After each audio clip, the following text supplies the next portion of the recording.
A little bit. There we go. Live and cooking. How's everybody doing today? I hope this finds you well. I hope this live stream finds you well and excited about the day, about your life, about the possibilities you have in the palm of your hand. So today I'm going to talk to you a little bit about the absolutely foundational pieces required if you want to upgrade. And I'm specifically, by the way, talking about money right now. Specifically, clearly, 100%, unapologetically, which is important. Unapologetically, I'm talking about money. You want to upgrade your money life? I want you to think of the Avengers movie, where the Age of Ultron movie. And I want you to remember how the first Ultron started as this sort of half-built robot, but he kept iterating. He kept evolving. The half-built robot built better robots, who built better robots, who built better robots, right? In a way, that's very, very accurate to how you and I are. Let me just share this to my group real quick. There we go. All right, cool. So now I'm doing one live stream in 3 places. That's very, very cool. I've got YouTube, I've got Facebook public, and then I've got my group. Yeah, I like that. So metaphorically, the first Ultron wasn't capable of creating the results he wanted. And in his case, they were dire and diabolical and evil. But the point is, he was only able to build the version of him who could build the next version of him until he got to a version that could build what he wanted. It's very much, pardon me, very much how you need to think of your own skill set, your own level of evolution, and where you are in relation to what the things are that you want. So what I mean is, in terms of making more money, in terms of bringing more money into your life, you've got the law of attraction people over here who, by and large, they just sort of, there's not enough action in that, right? There's not enough action in the philosophy, and results follow action. Money loves speed of implementation. So you got to be thinking about that. You've probably seen the movie The Secret, and if you have, then you probably remember that iconic but highly misleading scene where they show the guy sitting in his armchair, and he like thinks a thought of what he wants, and that shows the animation of like the thought waves going out into what we can assume was the universe. And then a Ferrari appears, if memory serves. I haven't seen the movie in a long time, but the essence of that is accurate. They're suggesting you don't have to do shit. And I got to tell you, this couldn't be more wrong. You find me any teacher of manifestation who has success, and I will show you a person who does work. Find me any manifestation teacher who's created success, and I'll show you a person who does work. It doesn't just come. All right? So I'm going to give credit here to John Assaraf and say that if you're going to use the law of attraction, you've got to use also the law of Goya. Get off your ass. Goya. Goya. Get off your ass. You can't just sit around, right? So the manifestation folks are being sold a bill of goods. Then over here, you've got like the extreme other side of it. You've got what I call the hustle porn culture set, right? You know who I'm talking about, right?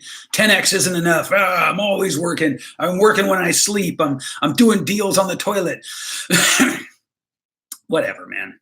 Whatever. Save that shit for somebody who cares. Sometimes hard pushes and full exertion of your creative energy is important and useful and helpful. But the hustle porn culture thing, I mean, if you're always, always, always hustling and you do create success, you're going to create it at the expense of other things. Sleep, your health, your relationships, whatever it is, right? You can't just be on the grind 24/7. I think that we know this inherently. I think that we recognize the truth of this. You know, let me just do something here. rotate your phone. Okay. I tried to rotate one of my cameras while I was talking and it didn't want me to. So, okay. So the hustle porn culture is the other side of the coin, and it's crazy too. They're both that what they need to do is meet in the middle, right? Because you do need to set clear, powerful intentions for what you want your life to be. You read all great success literature without exception. All great success literature tells us that we must have, as Napoleon Hill called it, a definite chief aim. We have to, in other words, a goal.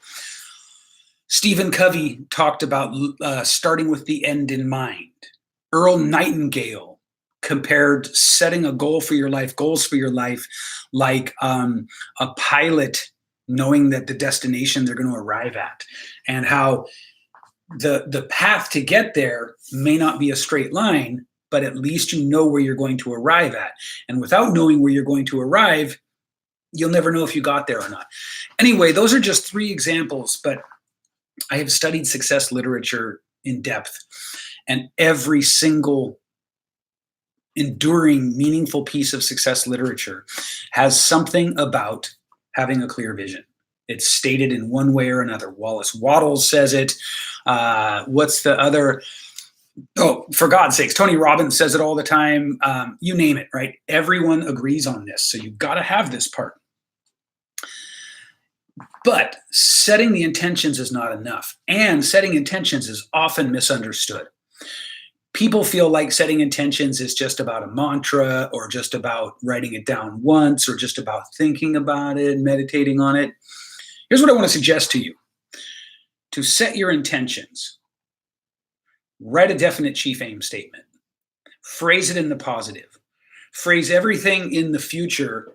Phrase it as a present infinitive, so that it's not like if I get here, when I get here, that kind of thing.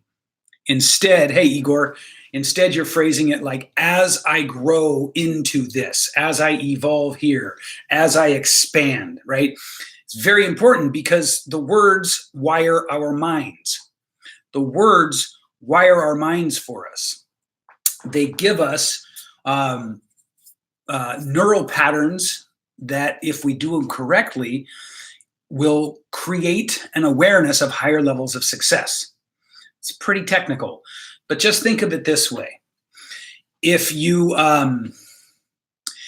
never seen a thing before, and you don't already know the thing that you're seeing is important to you, your mind will either obscure it, distort it, or ignore it.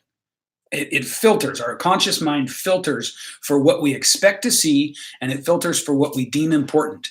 So if you want to create bigger goals for yourself, more money, more success, more impact, more whatever, you've got to start by getting your mind ready to receive that.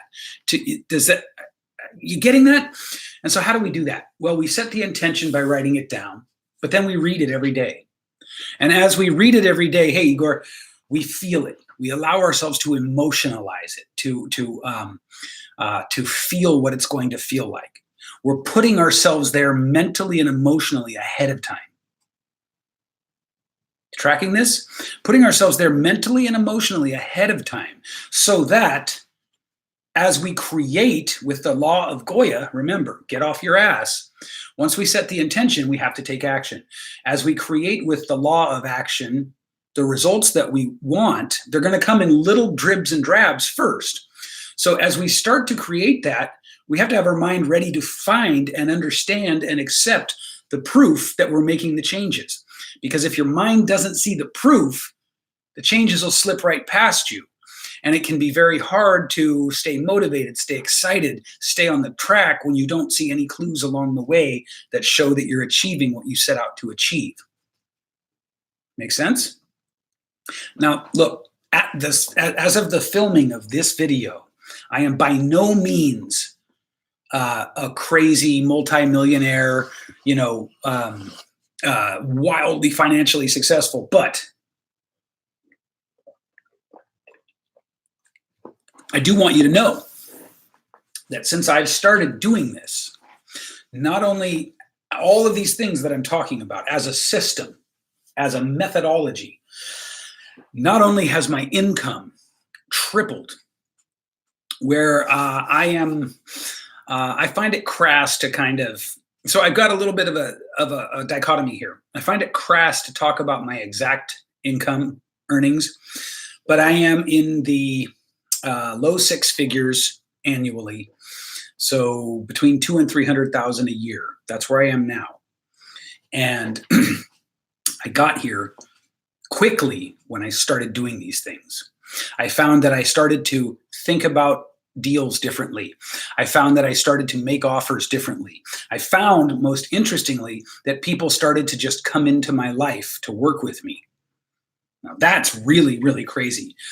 This month alone, I've had 3 people, in addition to the people that I've marketed and promoted to, I've had 3 people come to me out of the blue and just sign up with me. So 3 people signing up with me was a total of $13,500. I want you to think about that. It's just $13,500 out of the blue, seemingly, except that it's not out of the blue because I've been laying the groundwork that has prepared me for this. And that's in addition to the money I've earned through my marketing and promotional efforts. So it really works. And the way I know that is things are unfolding exactly as I was told they would unfold if I were to follow these rules. So let's get to the point of this whole dialogue. The point is you got to train your brain first. Your brain has to be ready for the level of success you're trying to create prior to the level of success finding you. Otherwise, you've all heard about the lottery winners who lose all their winnings and wind up more depressed than they were, sadder than they were, worse off than they were before winning the lottery. That's because they weren't ready. They had no frame of reference. They had no way to know how to handle it. And you don't want to do that. You need to train your brain first. Hi, Carmen. To be ready for the levels of success you're creating for yourself. When you train your brain first, your brain automatically starts looking for the little clues that support the goals that you have set for yourself. And as it starts seeing the little clues, you build up momentum. You get more and more excited. Your confidence changes. The way that you think about what you're doing changes. And here's the coolest part. Newer, better, more powerful ideas seemingly start to come from nowhere. Seemingly, I say, because in fact, where they're coming from is they're coming from the work you've done ahead of time in setting your intentions, executing with the law of action, or Goya, which is an acronym for get off your ass, and you're allowing yourself to start thinking differently. And in fact, you're training yourself to start thinking differently. Think differently, feel differently. Feel differently, get different results, right? I mean, that's an oversimplified way of talking about it, but if our emotions and our feelings and thoughts are different, we're going to have different ideas. We're going to take different actions, and different actions over time, of course, will lead us to different results. You see how that works? And so again, I want to reiterate, I want to hammer this home. I want to really, really let you know that you've got to start with your brain in order to create the success you want. Because the version of you right now, as much as I love that version, whoever it is, the version of you are today is not ready for the success that you're going after. You cannot create that success. And it's interesting. All you can do is you can create the version of you that can handle that success, that's ready for that success. And so how do we create this version of ourselves? I know I keep hitting this home like a hammer on a nail. We have to train our brains. We have to train our brains, our emotions, our synapses. We have to train the whole mechanism so that it starts to see the new reality. It starts to experience the new reality here so that it can happen here. Here meaning physically. That's the secret. Law of attraction only works to the extent that you have the law of action with it, or the law of Goya. Get off your ass. Allow yourself to be inspired. by the work you do, by the intention setting work. Allow yourself to see the new results as they come in small at first, but over time, bigger and bigger and bigger, right? Allow yourself, pre-frame yourself, pre-program yourself to have the kind of awareness, the conscious awareness that finds what you're looking for, that allows you to think differently, feel differently, and therefore act differently. Once again, if we think, feel, and act differently over time, we wind up in a different location. So all of the intention setting, all of the law of attraction stuff, all of the writing, all of the emotionalizing, all of that is meant to steer the course of our actions. And it's meant to open up new channels of creativity and ideas, because new ideas lead to new outcomes. I hope this all makes sense to you. More than that, I hope you're watching this and going, phew, that's what's up. I'm going to do that. That's what's going on. Okay, well, I hope I've sufficiently fired you up about what you can do and how to do it. I hope I've made you understand that intention without action won't work. And I hope I've made you understand that all you can do, this version of you, is build the version of you that gets you to the next level. This version of you here that you are now won't get you where you want to go. It'll build the version of you that can. Okay? So set those intentions, do your writing, do your reading, do your visualizing, do your emotionalizing, and let it lead you to action, action, action. You've got to inspire yourself and then take action. Without the taking action part, you might as well be a monk sitting in a monastery meditating. There's nothing wrong with that, but it doesn't produce concrete results in the real world. Okay? Okay. I'll see you on the next one.